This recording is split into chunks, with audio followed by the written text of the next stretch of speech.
Hey, what's up, everybody? I just got done watching the Mikhaila Peterson podcast where Jordan Peterson and Wim Hof have a wonderful conversation, and it was pretty amazing. I loved pretty much every minute of it. They're two really cool people, and it was fascinating to see them talking together. So, Mikhaila Peterson, if you're watching this, thank you for facilitating that conversation. So yeah, I just wanted to chime in, add some thoughts, and talk about some thoughts that dots that I had connected in my own mind. And maybe someone else has connected some of these same dots. Maybe not. Maybe I'm way off base. Let me know what you think about it. So Wim Hof, he's got his book, New York Times bestseller, getting a lot of notoriety on the internet. And I've seen him in a couple of interviews so far. I saw him on Danica Patrick's podcast, and I saw him in a conversation with a sad guru, and I couldn't really decide whether or not that if I liked Wim Hof. He seemed to be a bit all over the place, and I couldn't tell if this was just like an ADHD type thing or if this just stemmed from his passion for what he's discovered and sharing it with the world, because it's very clear, like, he wants everybody to be able to do the things that he has done and all the amazing feats that he's accomplished. But after watching this podcast, I realized, okay, yeah, I do like Wim. Seems like a pretty cool guy. Dr. Peterson was able to pick up on Wim Hof's all over the place and kind of ask the right questions at the right time to gently nudge along the conversation, which was really cool because from what I've seen when everybody else talked to him, they don't really have emotional intelligence maybe to do that. That's probably not the right word, but for now, that's what we're going with. It's amazing to see Dr. Peterson back creating content and talking to people after everything he's been through. I have like an enormous respect for both of them, and seeing Dr. Peterson in his absolute transparency and just the authenticity radiates through the camera. So when he was sitting there doing the breathing exercises with Wim, it brought a tear to my eye. Like, it was so cool to see that.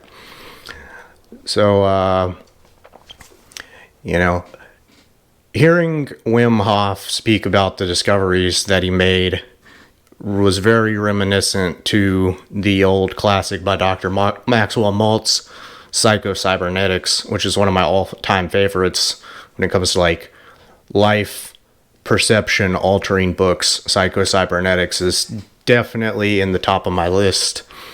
Now, in that light, I'm not sure how much of what Wim has discovered is actually new, but it's incredible that through these feats, he's gained the attention of the science community, and they're beginning to use science numbers and objectively prove that these things really do work.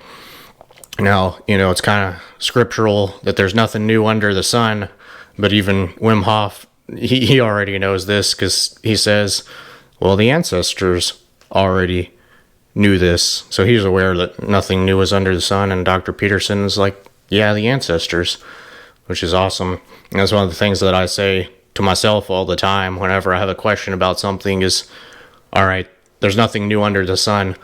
Let me go to the ancestors. Let me go to scripture or read Seneca or some of the old things from a very long time ago. Stories of Man, the Epic of Gilgamesh, all great wisdom of the ancestors. Next, I'd like to talk about where me and Wim kind of part ways, because he seems to dive off into the woo-woo spiritual aspect of it without really connecting it to any kind of theology. But Wim and Dr. Peterson are definitely onto something. They're always onto something. Like, I don't have to say they're onto something, as they're discussing the physical and psychological implications of living naturally and how we were designed to live. And for me, how we were designed to live comes from Scripture, and it's God's design. And I love Stephen Pressfield's book, The Warrior Ethos, and I like to combine elements from Christianity and tie it into warrior ethos and lived by God's design as warriors, which again, coincidentally, Dr. Peterson brings up in this conversation, and he's spot on with the warrior dynamic and how he describes those stories and how they tie into it. So just connecting dots in my mind, I hear a lot in contemporary Christian verbiage that I take issue with is the phrase, "you can't." Specifically, I keep hearing people say, "You can't do it on your own, you need God's help," which is true. I don't agree with that, but I think there's a better way to say the same thing that changes that from a disempowering belief to an empowering belief.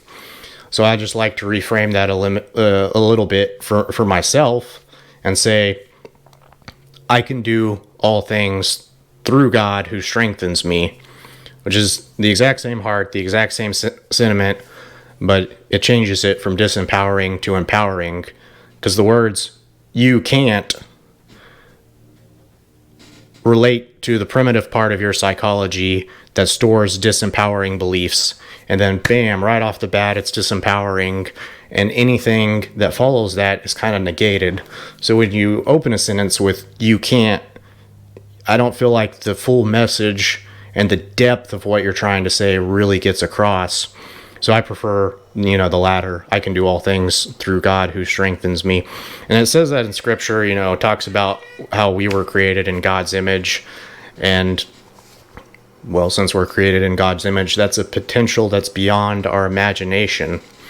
And I view that from a warrior perspective as we were designed to hold up the world, put the world on our shoulders, and handle any stressor that could ever be presented to us until the moment that we die. Like, you can keep doing it until it kills you. So I find it very interesting when Dr. Peterson asked Wim, when he's talking about regulating his body temperature in the freezing water, he says to him, "How long can you do that?" And Wim responds, "As long as necessary," which I love and relate to on so many levels. It's just fascinating. So then, of course, I apply my lens and take a little creative liberty and kind of think until it kills me, and relate it to, the elements of Stephen Pressfield's The Warrior Ethos. But with Wim doing this and the scientist proving that it's possible is, scientific objective proof that supports the idea that I can do all things through God who strengthens me, because we were designed to do that. Now, back to saying we're designed to do that, what if God's natural design for us wasn't comfort? What if it was just to live out in the amazing, vast conditions that he created in the world, the heat, the cold, all the stuff that Wim talks about that strengthens us, and he loves when he's exposed to it. It makes him stronger and feel better. Wim talks about wearing clothes and covering our skin. Well, in the Garden of Eden, we didn't have clothes, and God says, "Who told you that you were naked?" And then we covered ourselves. This physical response that Wim describes is typical of all domains. It's outlined in Scripture, the way we were designed to live. And for myself, eating well, eating what we were designed to eat, how we were designed to eat it, having relationships with people and loving people that is the way that we were designed to do, just makes everything work better. So I'm wondering if in the future, scientific opinion based on studying these amazing people like Wim might align in favor that supports, a deist theology in Christianity, and might even convert some of the people that aren't believers. So yeah, talking about just, this is therapy for myself, so I'm I'm just connecting the dots in my own mind. I got tired of being fat. I started running. I did a few half marathons. I'm starting to gain weight again, so I need to get back to it. But I did an interview on John Sonmez's channel, Bulldog Mindset. You can look that up. He's got a lot of great content about running. And during my runs, I would do a substantially similar breathing exercise to the breathing exercise that Wim did with Dr. Peterson. I didn't do this sitting still. I did it while I was running. And in my mind, I just did it to build lung capacity, which it did. But now watching this interview, I see that there were underlying processes happening that I had no idea that were happening that benefited me more than I could know, which is awesome to see this. It's like, oh wow, because running, doing those breathing exercises while I was running and getting all that exercise and living by God's design, I felt amazing. It was great. Kind of like Wim in his energy and how he's all over the place. I really wish everybody could experience that. And I'm sure there are things that I haven't experienced that I'm waiting to experience, because it's going to be awesome. So similarly, speaking of God's design, well, he told us how to live in Scripture. He outlined all of it. And with each subsequent area of my life that I try to align with Scripture, there's an improvement. And similar to the running, God designed us to work this way. Whether or not I realize it, there's underlying processes in the background that make it work better. And we're discovering those every day through science, through people like Wim. It's wonderful to witness. And each time I get closer to how we were meant to live, I feel better and better and better. So it's kind of like, until you lived the way that you were meant to live, you've only partially lived. So I've only partially lived, and I'm trying to fully live. And this podcast, watching Wim and Dr. Peterson connect, helps me connect all these dots in my mind so that I can fully live, which is just amazing. I love it.